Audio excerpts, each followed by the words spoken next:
Ce cours est dédié à ma grand-mère. La Genèse, Bereshit en hébreu. Chapitre 1. Au commencement, Dieu créa le ciel et la terre. Or, la terre n'était que solitude et chaos.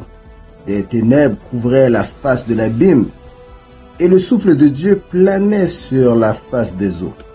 Dieu dit que la lumière soit, et la lumière fut. Dieu considéra que la lumière était bonne, et il établit une distinction entre la lumière et les ténèbres. Dieu appela la lumière jour, et les ténèbres, il les appela nuit. Il fut soir, il fut matin, un jour. Dieu dit qu'un espace s'étende au milieu des eaux et forme une barrière entre les unes et les autres. Dieu fit l'espace, opéra une séparation entre les eaux qui sont au-dessous et les eaux qui sont au-dessus. Et cela demeura ainsi. Dieu nomma cet espace le ciel.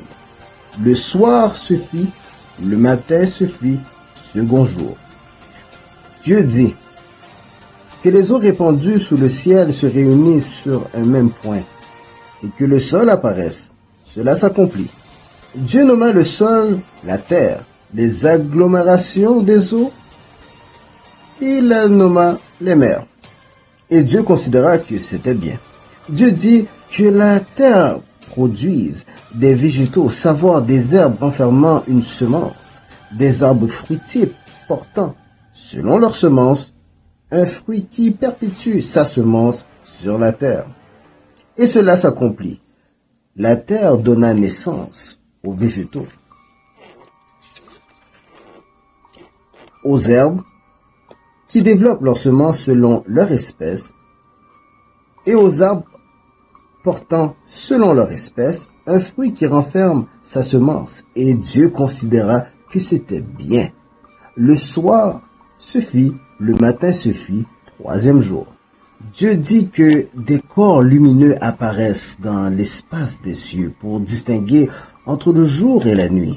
Ils serviront de signes pour les saisons, pour les jours, pour les années.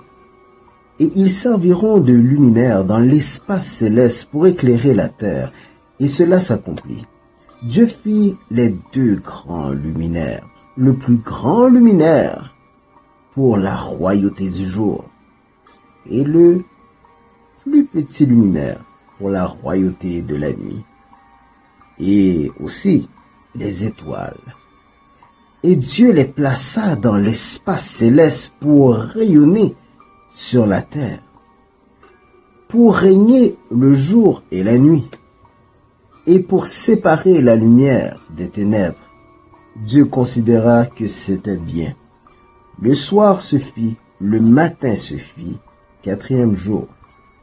Dieu dit que les eaux fourmillent d'une multitude animée, vivante, et que des oiseaux volent au-dessus de la terre à travers l'espace des cieux.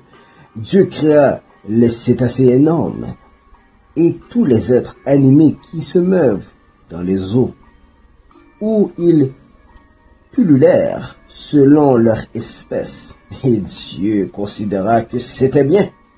Dieu les bénit en disant: croissez et multipliez, remplissez les eaux, habitants des mers, oiseaux, multipliez sur la terre. Le soir se fit, le matin se fit, cinquième jour.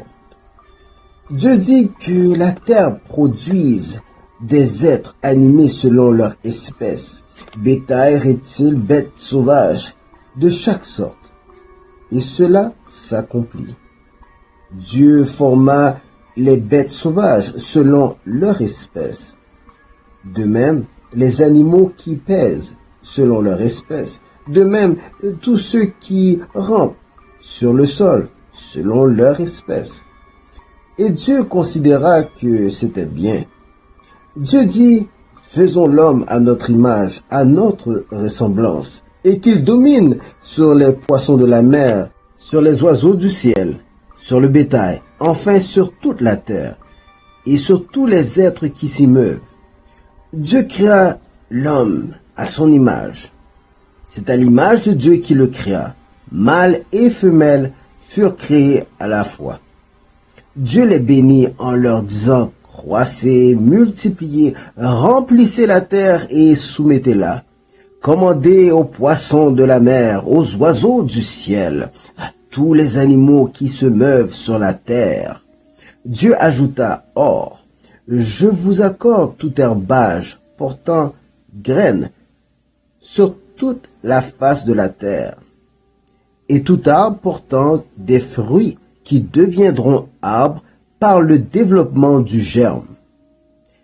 Ils serviront à votre nourriture, et aux animaux sauvages, à tous les oiseaux du ciel, à tout ce qui se meut sur la terre et possède un principe de vie, j'assigne toute verdure végétale pour nourriture. Et il en fut ainsi. Dieu examina tout ce qu'il avait fait. C'était éminemment bien. Le soir se fit, puis le matin, ce fut le 6e jour.